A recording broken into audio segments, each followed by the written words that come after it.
एक सरदार वल्लभ भाई पटेल की 150वीं जयंती है। 150वीं जयंती के ऊपर देश भर में सभी जगह प्रत्येक लोकसभा क्षेत्र में 150 किलोमीटर पदयात्रा का कार्यक्रम, उसमें केंद्र सरकार के सब कार्यक्रमों के बारे में जानकारी, राज्य सरकार के कार्यक्रम, जो इसमें जितने भी स्टेट स्कीम्स हैं वो स्टेट की भी सारी, उनका इम्प्लीमेंटेशन का पार्ट और लोगों से संवाद, इस सब विषय को लेकर के जब मैं कहता हूं कि 150 किलोमीटर की पदयात्रा, तो केवल सांसद या सांसद प्रत्याशी नहीं, पूरी पार्टी इसमें इन्वॉल्व होगी। सांसद, विधायक, हमारे कई जिला परिषद के सदस्य, पंचायत समिति सदस्य, पार्टी संगठन के लोग, ये सब मिलकर के उस लोकसभा क्षेत्र में अलग अलग जगहों पर अलग अलग स्थानों से यात्रा निकालेंगे और कुल मिलाकर के एक लोकसभा में 150 किलोमीटर की पदयात्रा हो, ऐसा सुनिश्चित करने का इसका कार्यक्रम बनाने का काम चल रहा है। एक जो मैं कह सकता हूँ कि मुख्यमंत्री, हम राजस्थान में रहते हैं और राजस्थान में मुझे लगता है कि एक बहुत हमारे पास एक प्लस पॉइंट है, जहाँ सौर ऊर्जा है। सौर ऊर्जा को लेकर के मुख्यमंत्री जी ने काफ़ी समझौते किए हैं और अगले कुछ दिनों में उनके परिणाम हमारे पास आएंगे। अभी पिछले दिनों भी जब केंद्रीय ऊर्जा मंत्री से मुख्यमंत्री जी मिले थे तो उन्होंने भी कहा है कि इस विषय को लेकर के राजस्थान ने आज इस पूरे अभियान में पहले नंबर पर प्रोग्रेस के नाते आ रहा है। इस सबको देखते हुए केंद्र सरकार ने और अधिक सहायता देने की बात राजस्थान को की है, बढ़ने की बात है। इसी तरह से राजस्थान के पास एक प्लस पॉइंट और है कि हम बहुत ही रिच हेरिटेज को रखते हैं। हमारे पास बहुत ऐसी संपदा बहुत है जिस हेरिटेज के कारण से आज सारे राजस्थान की पहचान है। मुख्यमंत्री जी ने इस विषय को भी, विकास भी और विरासत भी, जहाँ हेरिटेज इसके माध्यम से हम उस हेरिटेज को प्रिजर्व करने का काम कर रहे हैं, उस सबको टूरिज्म के नाते कैसे डेवलप कर सकते हैं, ये विषय है। एक बहुत ही अभिनव प्रयोग मुख्यमंत्री जी ने किया है। शेखावाटी में हम सब जानते हैं कि शेखावाटी की बिल्डिंग्स का आज आकर्षण है और टूरिस्ट के नाते बहुत बड़ा सेंटर है। तो उन सबको, उनका संरक्षण करना, उनका उसके बाद प्रिजर्व करना और उसके बाद टूरिज्म के नाते तैयार करना, इसके नाते राजस्थान के जो बड़े बड़े ऐसे लोग हैं जो देश के अलग अलग कोनों में रहते हैं, आज औद्योगिक क्षेत्रों में काम करते हैं, मूलतः राजस्थान के, उनको भी इसके साथ जोड़ने का कि हम कैसे अपने जन्मभूमि के साथ जोड़ सकते हैं। एक तरफ जब पानी के नाते उनको जोड़ने की बात आई है, वहीं इस क्षेत्र में भी उनको अपनी ज़मीन के साथ जोड़ करके मैं क्या अपने घर गाँव में अपनी प्रॉपर्टी को, उस भवन को, हेरिटेज को मैं संरक्षित कर सकता हूँ, लोगों के लिए खोल सकता हूँ, टूरिज्म के नाते तैयार कर सकता हूँ। इस दिशा में भी मुख्यमंत्री ने काम शुरू किया है। तो विकास भी, विरासत भी, जहाँ पानी, बिजली, सड़क, स्कूल, शिक्षा, ये बहुत महत्वपूर्ण विषय है। उसके साथ साथ टूरिज्म एक बड़ा विषय है। इस हेरिटेज को भी हम संभाल कर रख पाएँ, चाहे वो बिल्डिंग्स का हमारा हिस्टोरिकल हेरिटेज होगा, चाहे हमारा रिलीजियस हेरिटेज होगा, इन सब हेरिटेज को डेवलप करने का काम भी राजस्थान की वर्तमान सरकार कर रही है। इसी के साथ साथ हम बाकी सब विषयों के ऊपर भी सरकार ने अपना एक विषय दिया है कि हम कैसे इन सब चीज़ों को आगे बढ़ाए रख सकते हैं, बिजली, पानी के विषय को और सड़क को और इन सबको। अगले कुछ दिनों में पंचायत और निकाय के चुनाव आने वाले हैं। चुनाव आएंगे, उससे पहले की भी हम सब कार्यकर्ताओं से तैयारी की बात की है कि हमारे लिए हर चुनाव महत्वपूर्ण है। नीचे तक जहाँ इनकी रचना का काम, अभी पंचायतों का डिलिमिटेशन काम हुआ है, लोकल बॉडीज़ का भी हो गया, इनके वार्ड बन के जल्दी इसका नोटिफिकेशन निकलेगा। उसका वोटर लिस्ट का, उसमें भी हमारे BLA 2 वो जल्दी से जल्दी जहाँ बचे हैं, अधिकांश लगभग 70% BLA बन चुके, बाकी जहाँ बचे हैं 30% भी बन जाए। ये अभी इसकी वोटर लिस्ट का होगा, उसका मामला आगे कोई इस तरह का विषय है, उसमें भी इन सब का इन्वॉल्वमेंट है। ऐसे रखते हुए एक बहुत ही विकसित संवाद इन 2 दिन की परिचर्चा में हुआ है। मुझे लगता है कि जहाँ सरकार के नाते से नीचे क्या चीज़ है उसका इनपुट मिला, सरकार के विषयों की जानकारी नीचे तक इन सब जनप्रतिनिधियों के नाते पहुँचने की बात हुई, और इसी में फिर हम आगे क्या रोड मैप हमारा बनना चाहिए संवाद के माध्यम से, इसका भी एक रोड मैप बनेगा जो अगले आने वाले बजट में पहले भी चर्चा होगी, लेकिन उसके लिए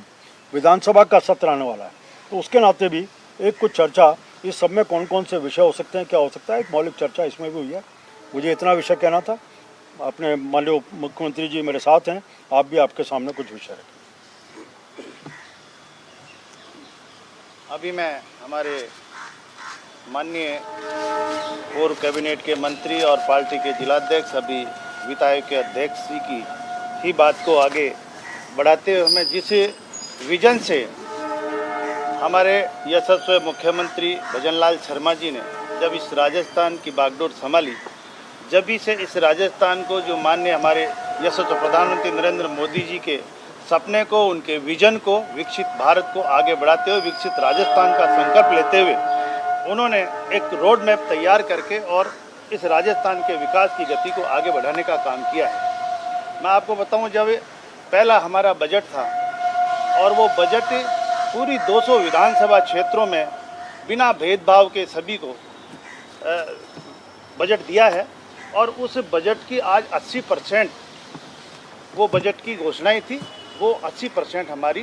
पूरी होती हुई नज़र आ रही है। मुख्यमंत्री जी के नेतृत्व में अभी आपने बताया कि जिस तरह से ये राम जल सेतु लिंक परियोजना का काम है, जो हमारे क्षेत्र के इस राजस्थान के लोग हमेशा ये चाहते थे कि हमारी नदियों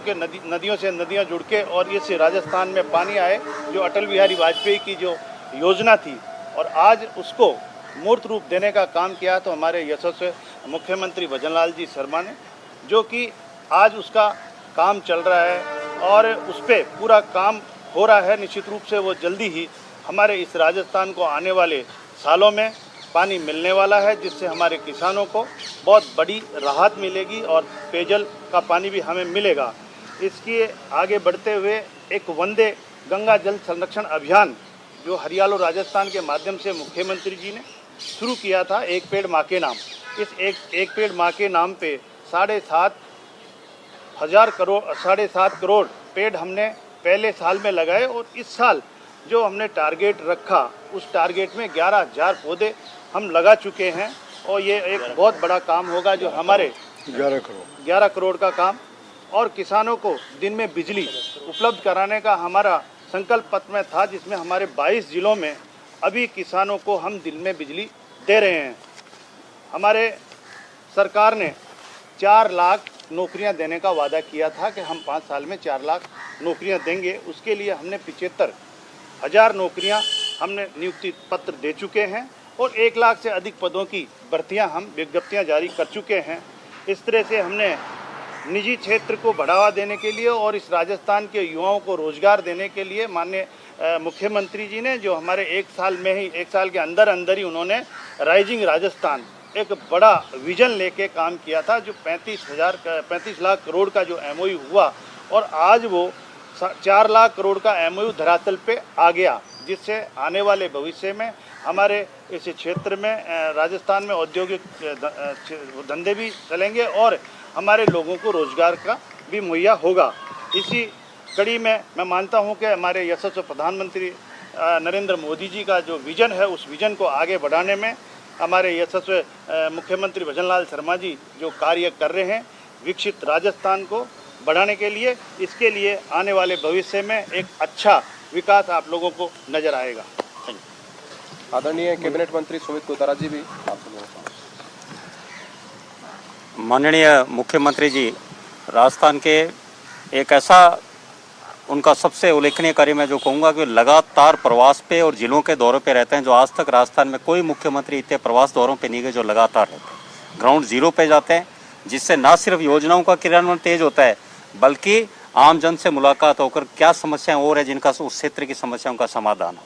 हम पिछली 15वीं विधानसभा में सदस्य थे, तब हमें याद है इसी मुख्यमंत्री आवास पर 20 महीने तक राजस्थान के तत्कालीन मुख्यमंत्री कोविड काल में बाहर नहीं निकले और आज के समय हम देखते हैं मुख्यमंत्री जी लगातार संवाद पार्टी के चाहे पदाधिकारी हो, पार्टी के विधायक हो, प्रत्याशी हो, आमजन हो, उनके द्वार हमेशा खुले रहते हैं और खुले रहने का उद्देश्य यही कि विकसित राजस्थान की परिकल्पना जो माननीय मुख्यमंत्री जी द्वारा की जा रही है, जो किसानों से होते हुए निकलेगी, जो व्यापारियों से होते हुए निकलेगी, यहाँ के छात्रों से, यहाँ के सभी संपूर्ण समाज समूह लोगों से निकलेगी। किसानों के लिए माननीय मुख्यमंत्री जी द्वारा देखिए, जैसे माननीय उप मुख्यमंत्री जी कह रहे थे कि ERCP योजना, राम सेतु जल योजना का जिक्र कर रहे थे। मैं उस क्षेत्र से आता हूँ, पश्चिमी राजस्थान, जहाँ नहरों का तंत्र है। माननीय मुख्यमंत्री जी द्वारा 4,000 करोड़ रुपए नहरों के निर्माण के लिए वहाँ पे राशि घोषणा की गई और ना सिर्फ घोषणा की गई बल्कि 2 दिन तक माननीय मुख्यमंत्री जी उस मई जून की गर्मी में 2 दिन वहाँ पर लगातार प्रवास करके उस क्षेत्र का दौरा करके आम किसानों से मिले कि इसमें और क्या अच्छा हम कर सकते हैं। ना सिर्फ नहरों के लिए बल्कि आप ये देखिए कि किसानों को चाहे समर्थन मूल्य पे गेहूं, पूरे भारत में सबसे अधिक 2575 रुपये समर्थन मूल्य पे गेहूं राजस्थान सरकार माननीय मुख्यमंत्री जी के नेतृत्व में खरीदा गया। 21.5 लाख मैट्रिक टन गेहूं खरीदा गया और मुख्यमंत्री किसान सम्मान निधि योजना हो, चाहे किसानों के लिए बिजली की बात हो, हम देखते हैं लाइट किसानों को मिलती नहीं थी पिछले कांग्रेस काल में, और आज देखिए लाइट का कितना बेहतरीन सुधार तंत्र का हुआ है। और जिस तरह से डबल इंजन की सरकार है, माननीय प्रधानमंत्री जी और माननीय मुख्यमंत्री जी के नेतृत्व में जिस तरह RDSS योजना के तहत बिजली तंत्र का सुधार हो रहा है, राजस्थान में बिजली का जाना, वोल्टेज की कमी रहना, टूटे तार, अगले 2 साल में भूतकाल की बातें हो जाएगी। ना सिर्फ लाइट में, बल्कि आप ये देखिए कि पेयजल में भी जो कांग्रेस सरकार में घोटाले हुए थे, जो योजनाएं छोड़ के किस तरह माननीय मुख्यमंत्री जी द्वारा ना सिर्फ जल जीवन मिशन के तहत कार्य हो रहा है, बल्कि अमृत योजना के तहत भी पानी सही घर घर तक पहुंचे, उसका भी क्रियान्वयन हो रहा है। सड़कों का कार्य ना सिर्फ 9 ग्रीनफील्ड एक्सप्रेस जो मंजूर किए गए, उनके DPR तैयार है, जल्दी वो मंजूर होकर काम शुरू होंगे, जिससे पूरे राजस्थान का कोना कोना जुड़ेगा, सड़क का विकास होगा। पिछले कार्यकाल में विधानसभा में हम थे, तब मुश्किल से लास्ट में जाते जाते मुख्यमंत्री जी तत्कालीन द्वारा घोषणा सड़क की गई थी, और इस सरकार में देखिए पहले साल ही 5 करोड़ की सड़क की घोषणा की गई, दूसरे साल 10 करोड़ की राजस्थान में, और जो हम पश्चिमी राजस्थान से आते हैं वहाँ पहली बार ऐसा हुआ कि डेजर्ट रेगिस्तान जोन में 15 करोड़ की सड़कें दी, तो माननीय मुख्यमंत्री जी द्वारा दी गई। मैं माननीय मुख्यमंत्री के साथ हम जो कार्य कर रहे हैं, ये संपूर्ण विश्वास के साथ कहते हैं अगले 2 साल में आपको राजस्थान की टूटी हुई सड़कें भी आपको भूतकाल की बात लगेगी। जिस तरह बजट वो जारी कर रहे हैं और जिस तरह माइक्रो मॉनिटरिंग मुख्यमंत्री जी, माननीय मुख्यमंत्री जी एक योजना का कर रहे हैं, इस दावे के साथ कि विकसित राजस्थान होगा, और जिस तरह बजट की 80% घोषणाओं के लिए भूमि आवंटन और कार्य शुरू हो चुका है, ये जब क्रियान्वयन होगा जल्दी 1 साल में 6 महीनों में जो योजना के हिसाब से, तो देखिए राजस्थान की कितनी तकदीर, तस्वीर और तस्वीर बदलेगी।